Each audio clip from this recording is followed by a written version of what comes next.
Hi, welcome to Go Far Girl. Today I'm here with Kat. She's a backpacker turned adrenaline junkie turned travel blogger. At 19, Kat left college and launched into a life of full-time travel. Now, over a decade later, she has visited 65 countries, van lifed across the Western US, hitchhiked solo, and built a life entirely on her own terms. So we're going to walk through today one of her most transformative and favorite trips, and that is Mongolia, which I know is not a subject that a lot of people are familiar with. So if you missed last week, you definitely need to go back and listen to all of her stories about how she started traveling and left college and has done all these amazing seasons of travel in her life. And then today we're kind of just going to focus on one of her favorite chapters, which is Mongolia. So Kat, welcome back. I'm so glad you're here again. Thank you so much for having me again. Of course. It was so much fun talking to you. I've just been thinking about all of your trips and I was like, dang, I wish I could go back in time, which I know you shouldn't live with those regrets, but I just started so much later than you and in such a different time in my life.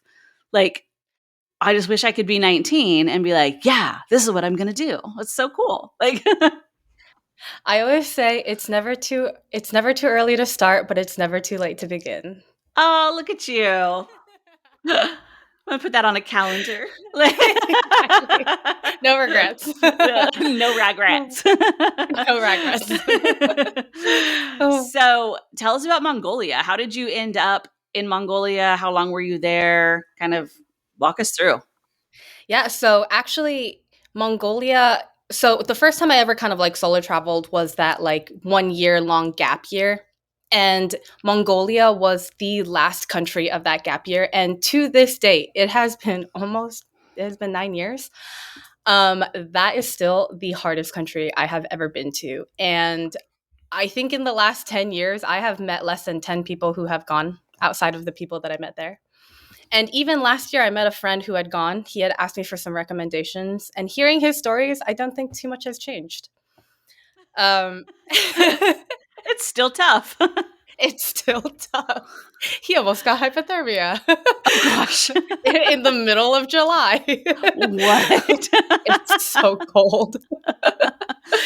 But you ended up there on one of your first trips. I guess I didn't realize that was your first, one of your first big trips. And that's a rough place to start out.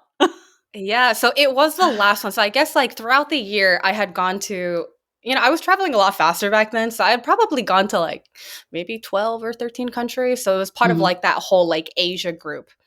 But I had met and fell in love with somebody in Nepal, but then he was in Japan. And when we were in Japan, we were like, okay, let's do some crazy trip. So my parents, or my dad lives in Shanghai, and he decided to come to Shanghai with me to go and meet my dad. And then, of course, you have to go see Beijing. And I mean, this was pre-planned, but we were like, oh, okay, we're going to go from Beijing and take the Trans-Siberian Railway to go to Ulaanbaatar. Okay. And this was a 24-hour plus ride, maybe closer to 30 hours of straight train. And I had never done that before. And this was a very old type railway where the toilets it's really just, you can only go to the bathroom while the train is moving because it is literally just a hole that looks over the railway. Oh my. Hence, you cannot go to the bathroom during when it's stationary. So that alone should tell you what the quality of these trains are. But yeah, there's. Were there sleepers? Were you in a cabin? Was it let's talk about this train for a sec. Yeah, you could choose your class. So I think we went with second class, of which there were very small bunk beds. It was 4 to a cabin. And I remember our roommate, there was an elderly lady she just wanted to do the whole Trans-Siberian, railway. So I think her trip was and I cannot recall, it was either 3 days or 9 days, and she was going to Novosibirsk. And she was just going to be on the train, which was wild to me because I thought 30 hours was already you're like, this is tough. Enough. Get me out of here. Yeah, exactly. And random interesting fun fact. I remember at the border, you have to go and show your passport. And in the middle of the night, the train stops. And we're like, oh, this is going to be like a break, a bathroom break. So half of us get off the train. And then all of a sudden, we turn around and just see the train rolling away. And Oh, a lot of people had only come off with like half their family. And we were like, wait, our bags. They didn't tell us anything. It's just like left. And it left for like 2 hours. And turns out um, the railway wheels are different from country to country. So they needed to go to like swap them, but they didn't tell anyone. So like families literally were split apart and thought that they just like left. that's terrifying. It was terrifying. It was in the middle of the night. You're just watching it go away, like, okay, We're bye, I like, guess. Like, all our stuff is in there. that's wild. Yeah. So that was the first entry into Mongolia. And a lot of the train ride, like there's kind of just nothing. Like Mongolia is this incredibly amazing and transformative trip, but also incredibly hard because I think if you were to compare it to 1,000 years ago, like outside of Ulaanbaatar, I truly think that not much has changed. And you cannot say that for most other places in this world. Right, right. Yeah. That's such an So, interesting way of life. Like, to think about it, they're just really isolated yeah. in their own way. So I might be a little outdated in these statistics, but there's about a little more than 3 million people in the entire country. And if I'm remembering this correctly, about one third of them live in the capital. And the capital is pretty modern. Like, it's got like taller buildings and, it looks like a Yeah. city. 25% of them, like of the entire population, is still entirely nomadic. So they live in yurts. They live very isolated from each other. I'm not even talking about like communities. It's like sometimes you go 30 miles and you see one yurt and it's one family with their 50 sheep. And another thing is with the sheep, I think there's like 50 million sheep in the country. Again, maybe outdated statistics, but just like compared to the number of population, it's Yeah. wildly different. So the families will just pick up everything they own Yeah. and move. Are they moving, like, with the weather, with the seasons? Is that why they're I think they're also moving for the livestock. So it's still okay. like very nomadic in terms of like, the sheep graze here and then they kind of move. And I don't know how often it is, but two two of the coolest things to do in Mongolia, and I can only say that I've gone to one of them, is to go and see the Tsatan people in the north. So if you go to one of the largest lakes they have, it's called Lake Kovsko. I could be saying that incorrectly, but it's like the largest freshwater lake, and it's really beautiful. But from there, we found somebody who was able to procure us some permits and take us on like a 12-hour journey by car, and then a 6-hour journey by horse to find this tribe because they move around all the time. They're never, if I were to go back there now, I would never be able to find them. So they will like lead you to this community and they're like the reindeer people. So a lot of their livestock are reindeer and they ride them, they eat them, they milk them. I milked a reindeer, which was to this Stop. day one That's of the coolest so things I've ever done. cool. Yeah. Yeah. Are Yeah, I they rode reindeer. welcoming when you just, like, pop in on their community, or they're like, "Why are you here?" Or were they So I would say not often that people, visit. Like we were the only two that were visiting them. But they do have like another tent that you stay in, or you do like a homestay, and they are pure TP type style tents. There's like a giant hole in the center, so all like the hot air from the stove will go out. Out on the outside of their tents or TPs, they've got like, like the cheese or like dried dried food, just like kind Mhm. of hanging there. Yeah. Interesting. That's It's something. very, very different. Yeah. Yeah, and Wow. in terms of travel, and that's another thing. Another reason why it is so difficult is, and I heard that there are some improvements. So there are more roads than there were like 9 years ago. But from Ulaanbaatar, the city, back then there were literally two highways. So one highway that went like cut east and west, and one from north to south, leaving the city.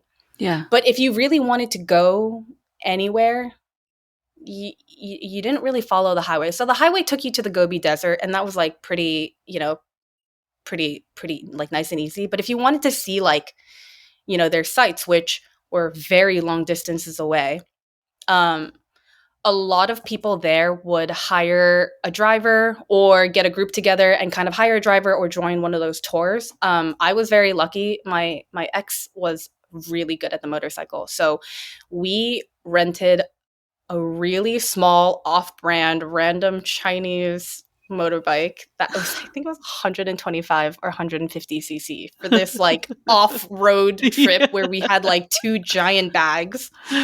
That bike was destroyed by the end I of was like, it 2 probably weeks. couldn't even get like very zoom, zoom, zoom. It destroyed. Um, but it's so funny. Like I would be the one navigating. Another tip, you have to download the entire offline map because even if you have a local SIM card, there is no service once you are outside of like a community. Right. And everything is in Cyrillic, which I do not know how to read. Right. So you're not really getting anywhere with the very few road signs that exist. So you have to have a GPS. I never learned like, how to tell north, west, south, east. But during that month, I got really good at knowing like, oh, just move 2 degrees to the east. Because I would be looking at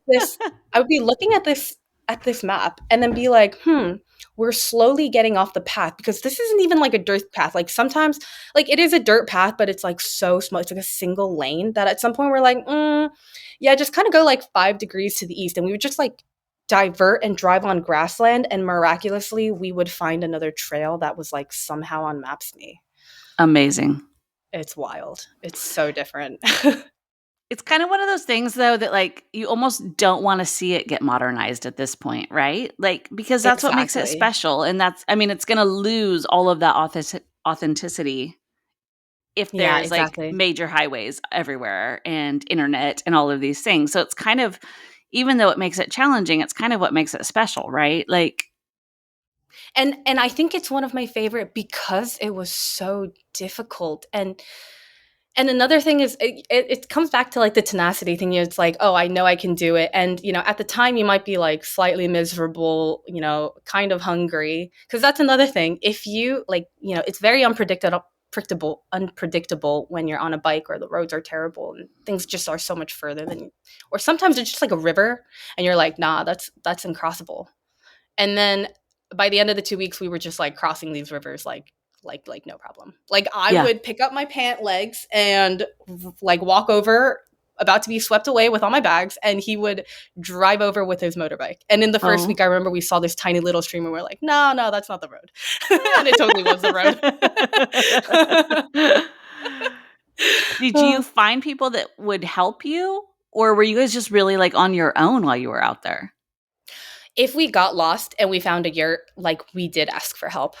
Mhm. But people were very generous. And this is actually another really interesting thing. It's rude not to finish or, to not accept, but also not finish anything that the locals give you. So, like, if they give you tea, because, like, food is kind of scarce, you're in kind of the middle of nowhere. So, Yeah. they really treasure it. And Mongolian food is another topic, but there is not much going for it. Like the Mongolian restaurants, that are around, you're like, oh, it's like, really good barbecue and stuff like that.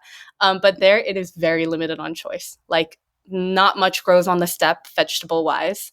They eat a lot of fatty lamb, which I am not a fan of Yeah. lamb, and a lot of flour, and kind of like this fermented like it's fermented mare's milk is like their alcohol and Oh. this like cheese that they leave like on the top of their teepee. So it's very limited on the food.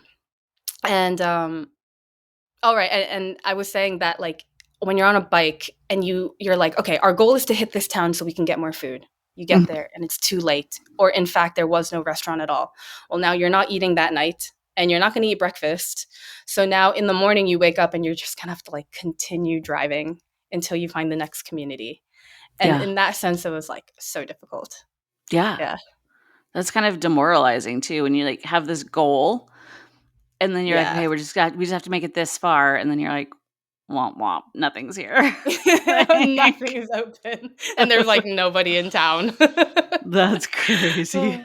Yeah, So, we would carry some ramens with us, like, just in case, or even like yeah, with the water, we're like, oh, there's a river here, and then we go there, and it's like an area filled with sheep and cow, and we're like, oh my god, I like was we can't just even gonna drink ask the about water the here. water. Yeah, I was just gonna ask what you guys did Yeah. for water. Did you just have, like, filters? So yeah, so we had purifiers at the time. Honestly, life straw and stuff like that wasn't like the biggest thing. So I do remember having some sort of filter, but like I remember one time we were very desperate and we filtered it first through a sock and then boiled it. Okay. Um, and then we put it through, I think we had like purification tablets at the Yeah. time. So yeah, that one. Usually, if it's like running off of the mountain, that's what we took, and then we weren't Mhm. like as careful. But like Right. when you're in a field with If it's, sheep, like, we're just like, still yeah. Yeah. yeah, but Scary. yeah, But those are life yeah. skills, like, if we go off grid, you'll be able to use your sock to save yourself. That's pretty cool. Yeah, and with the motorcycle repair too, I think this is what was really cool. Like you really had to be inventive of like how to fix things. So like at some Oh, point we had like a fuel it wasn't a fuel tank issue, but um there was oh no, it was a fuel tank issue. So it was just like leaking all over my leg. And there were a lot of other issues, and thankfully like my ex does know how to like fix a lot of things. yeah. But at some point we just had a hole, and we had taken some soap, like just like bar soap, and kind of like melted it so that it was like like not like melted, but like, so it was like a little bit like soft and just like Like a stuck it in this waxy hole. seal. Yeah, just tried to, like Exactly. yeah. Until we could go somewhere and like have a better fix. Or like we were missing a screw at some point. There was so much like suspension problems that a screw just like fell off or broke. And we were like, okay, well, let's just like duct tape this I until we love get it. somewhere where I could like fix it. But fuel was readily available? Like, you didn't run out of gas? we we never ran out, but we pre-planned where there was going to be fuel. So we would always ask people like, hey, where's fuel? And I remember there was a 200-kilometer stretch where there wasn't fuel, and just in case, like, we did map it out, but we also did bring extra fuel with us, just like in So a then you're bottle. carrying gas too on your with your bags, and Yeah, you're just wow. yeah, we had a How lot of long were you survival gear. there? Yeah, how long It did you do was that? almost a month. Wow. Yeah, so for the first 2 weeks, so we spent a couple of days in Ulaanbaatar first. So we had some of the survival gear. We had both been backpacking. We met in Nepal, so we had some stuff. And then the first couple of days in Ulaanbaatar was really to be like, let's gather a bunch of stuff. And I remember the most useless thing we bought was a shovel, because we were like, oh, we're going to bury our number two. And then promptly after, we were like, after 2 days, we were like, yeah, the shovel is a useless item. Like, for the weight we're carrying, this is not worth it. Yeah, no, for sure. Yeah. So we gathered a couple of more things. Like, we didn't have a stove, so we like, bought a better stove, some random other survival stuff. But it was really like every time we were in town, we were picking up like more stuff. We were dropping more stuff, because you realize like this is the stuff you actually need. Rotating through, like, yeah, this isn't as useful as I thought, but what I really wish we Exactly. had was yeah. Yeah. And then And I was oh, saying, like did you have, like, even a ever, tent? Were you yes, carrying we to sleep? tented. Okay. Yeah, we tented the whole time. The only exception is I think we stayed in a yurt for 2 days, but of course that's like the thing you have to do. Like, you have to stay at a yurt since you're there. Yeah. Yeah. And the TP thing. Oh And my. this is actually the country I don't usually want to go back to a country so adamantly, but Mongolia is definitely one of them. The biggest thing I have on my bucket list, and this is like kind of one of those like lifelong type dreams, is, and the other thing is, I don't know how to ride a horse. But I want to buy a horse, and I want to cross this country from east to west as if it was like the Silk Road times. Girl, And kind of that's do like a whole, like, I amazing. want to document, yeah, Yes. How long would that take? 3 to 6 months, I would say. Yeah. But the problem is I don't know how to ride a horse. You might So wanna I would need start to, there. I would need to start there. And I think it's like this is like pure survivalism. Like, this is like, you need to, it's not just something like I relatively speaking, I would say we went like kind of willy-nilly in like the planning and knowing what it's like there. Like this is one of those trips that like you really have to pre-plan everything. And um yeah, I guess that would be like my adventure of the lifetime. I can just see you with like your fur and the bag. I can just like visualize this whole thing already. Got like a bird on your shoulder. You're like, let's go. Oh, like I would bring like a fishing net. Like I Yeah. I would like fish, Yeah. which is also something that I guess I would need to learn. But that's what would make the story. Like you would definitely have to document the whole thing because that would be such a cool thing for people to experience Exactly. vicariously through you and Yeah, this just is been like like, documentary type like yeah, no, level. this is amazing. I'd be like, you go. Like, that's crazy. I love that. So, weather wise, though, how does that work? Because it's pretty extreme, right? I would say that you can only go there between the months of June until possibly September. Um, in the north, so like when we had gone to see the reindeer people in the north, it was either the end, I think it was close. I think we were there for mostly the month of August. I was still in a down jacket, like in the middle of the day. That far north, it's just cold. And Yeah. I told you, like a friend of mine had gone. Actually, I think it was June, and I think he had gone for maybe May until June, and he almost got hypothermia. But he was really unprepared.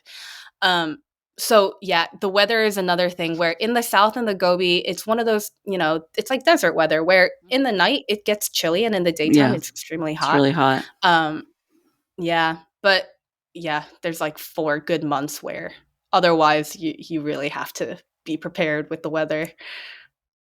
So, if you were going to do cross country, you'd really have to plan that out too. You'd have to take that into consideration and make sure you were at the appropriate places at the appropriate times because that could get Exactly. pretty dicey.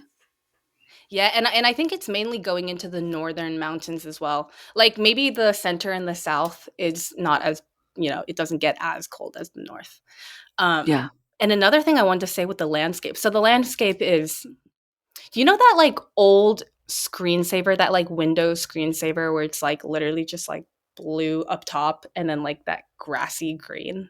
Yeah. It's Yeah. Yeah. like it's that everywhere. Like in the steppe, it's crazy because like everywhere you see here, it's like, things are developed and somewhere in the horizon there's like, a random building. Yeah. There, it's truly there's so much land where there's just like nothing. And then all of a sudden it opens up to this like canyon that just like comes out of nowhere. It's so bizarre. Or like even the Gobi Desert, it's like really one strip of dunes that just like pops out of nowhere. And on each side, you climb to the top of the dune. On each side, it's just like steppe. It's just like grassland for ages and endless. And it's just wild.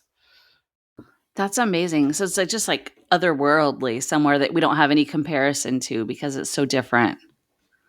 Although I have to say, in some places in Mongolia, sorry, in some places in Montana, I think because the latitude is probably quite similar, there are some places in Mongolia, they call it like Big Sky, where I do see some cross parallels. Really? So if you don't want to go to Mongolia to Just see go the to same Montana. landscape, just go to Montana. Like travel dupe. Exactly. Ride a horse in Montana instead. I mean, that's a thing to do in Montana as well. Yeah. You could definitely learn to do that there in a little like more controlled Exactly. environment. Yeah, where you'll definitely have food in the morning. Exactly. Oh Uh, my gosh. So, okay. What if someone wants to go to Mongolia? Maybe not as hardcore. Like, maybe we're not going to cross the country on horseback. Like, what would you recommend? Like, how can you get a taste of this place? You know, can you? so Can you I go light adventure? so I would say really read what to pack and what to bring, because even if you do go with a group, like it is or not even a group, like it is like quite difficult like in any method of vehicle, just because there's not that many roads. So if you ride a motorcycle, I definitely think that you should at least do like a couple of days of a motorcycle trip, like on either on your own or find another motorcycle. Actually, no, I would not recommend going like on your own, but find another motorcycle buddy and like kind of like, go together with. But I think the most typical that I've seen, like if people don't know how to ride a horse and or um, a motorcycle, you basically show up to Ulaanbaatar, and I'm sure there are like tours, that you could like book beforehand. But if you go to Ulaanbaatar, go to the hostels, go to the hotels, and there's like boards. Maybe there's an online version of this now, but there's like boards of which you can find, others like travelers who are seeking other travelers to kind of split the cost with. So you can basically hire a driver and then you can either plan the itinerary, but a lot of times like that type of like not like super organized tour type, you actually would need to provide for your driver, so like to make sure that he has food as well while you're eating and like that he has a place to sleep.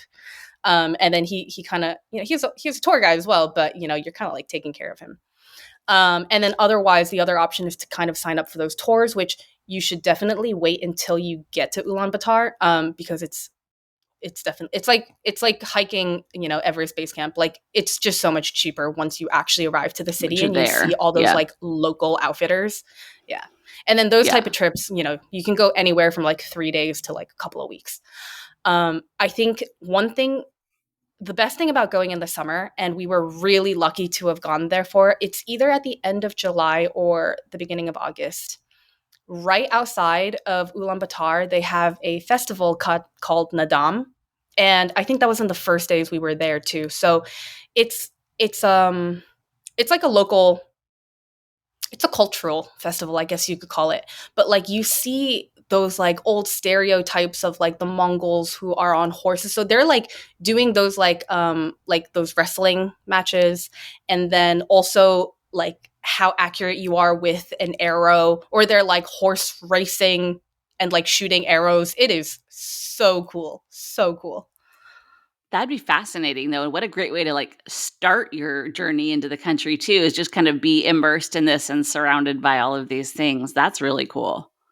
The throat singing, it's it's almost hypnotic. Like if you hear it Yeah. in person, it's hypnotic. So Yeah. different. Like you just don't get those experiences everywhere. That's so cool. I've been trying to Yeah. think this whole time. I don't think I know anyone besides you that's been. I've been trying to think. Yeah. Yeah, it's just really a Literally in unique 10 years, spot, I've met less than 10 people who've gone. which is really It's, cool. yeah, which is, Yeah. it's wild. So Yeah. anytime somebody was like, oh, yeah, when I was in Mongolia, I was like, oh, you've been to Mongolia? You're like, "I've been to Mongolia." You're in a Exactly. little secret club. That's so cool. Yeah, and every time somebody asks me what my favorite country is, I'll usually say Mongolia just because it's so different. But also, it's one of those things where I'm like fishing for, like, oh, have you also gone? Yeah, yeah. You're trying to find someone, like, judge the reaction there, because either Yeah, way, exactly. you're a badass about it. They're like, "That's cool you've been, I've been to," or like, "Whoa, that's so cool you've been." So either way, you're Exactly, winning with exactly. that. Yeah. Win win.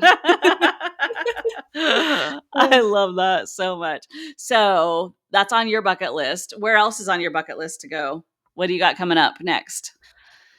So I think like specific location wise, there's like so many places in the world I want to see. It's an endless bucket list, which I genuinely think is the best thing that I've ever done for myself. I started a bucket list more than 10, like before I started traveling, I had a bucket list. Yeah. But like the top things on my list is I don't necessarily want to summit them all, but I want to attempt to summit them all. Okay. Is go to hike the tallest mountain of every continent. Cool. So I've done Everest Base Camp, and I don't really think I have an aspiration to actually reach the summit. But I'll like count that good. Um, and then I also want to walk a country, and I think I've selected Iceland to be that country. Just because every couple of miles you go, it's like a completely otherworldly different landscape, Yeah. and it's not like so big that it's like undoable. Like I have no dreams of like walking Russia or something like that. Right. Well, that's good. Because that might take a minute. Exactly, exactly. Like Iceland, I think that's doable in like a month. Yeah, that's cool. Yeah, I I love think those are that. like the top, like those are like lifelong experiences where, Yeah. pre-planning Yeah. expected. Very awesome. You're so inspiring. You're such a badass. I Thank you love so it. much. That's cool. So, any last words for people about Mongolia? Just get out and do it. Again, we're back to Nike. Just do it. That's our Yes, just do that's it. our creed. Yeah, I would definitely say Mongolia. If this is your first time traveling, I probably would not necessarily recommend Mongolia. It is a very shocking place to begin. But if you look at it the other way, if you can handle Mongolia, you can handle literally anywhere You else can in the do world. anything. Yes. You can do So who's anything. it for? It's for the adventurous, right? It's for maybe like someone who's like a little savvier traveler. People who love the outdoors. There you Like go. if you want to see something like complete, and same with the culture. Oh my god, like it's the culture is so different to anywhere else that I have ever been. Yeah. And not for picky eaters. Not for picky eaters. I remember my last day leaving, I met somebody who was gluten free and vegan, and I was like, I don't know how you're gonna survive out there. You're like, Like you're gonna eat wow. like pickled vegetables, and that's it. That's exhausting. Yeah, yeah. I cannot imagine. Yeah. You're like, you might be changing your tune in 2 weeks. We'll circle Yeah, back. yeah. Foodies probably need not apply. There's no Michelin stars. Home No. step. New business idea. Yeah, but how do you sustain it is the question. Yeah, 'Cause the it's foot traffic is not amazing. yeah. You're like TikTok living all the time. You're like, "Oh wait, no, that doesn't even have a reach. What the heck is happening?" That is if you can even get service. Exactly. Oh gosh, I love it. So I'll put your links back in the description for those of you who want to follow Kat. Go ahead and just tell us again where they can find you. Yeah, so I have two travel blogs that I'm working on. So my US based one is called daytripnomad.com. And then if you want to follow me along with my world travels, my other site is called nomadicated.com. Very cool. And do you have Mongolia content on Nomadicated? Unfortunately, it was way before I Way started my travel before. blogs. Yeah. So, yeah, no. But if they have questions about Mongolia, they can reach out to you through the Feel free to blogs reach out. and you Yes, can kind of help guide people in the right direction because, like I said, you're kind of the expert on it because there's not a lot of information out there. So if someone exactly, wants to exactly. I get will brave, be they can happy. I will be happy to help you plan your Mongolian trip. add you to the club. Look at that. Exactly. So cool. Thanks for hanging out with us again, Kat. I sure appreciate you. All Thank you so much. right. We'll talk to you soon. Okay, bye.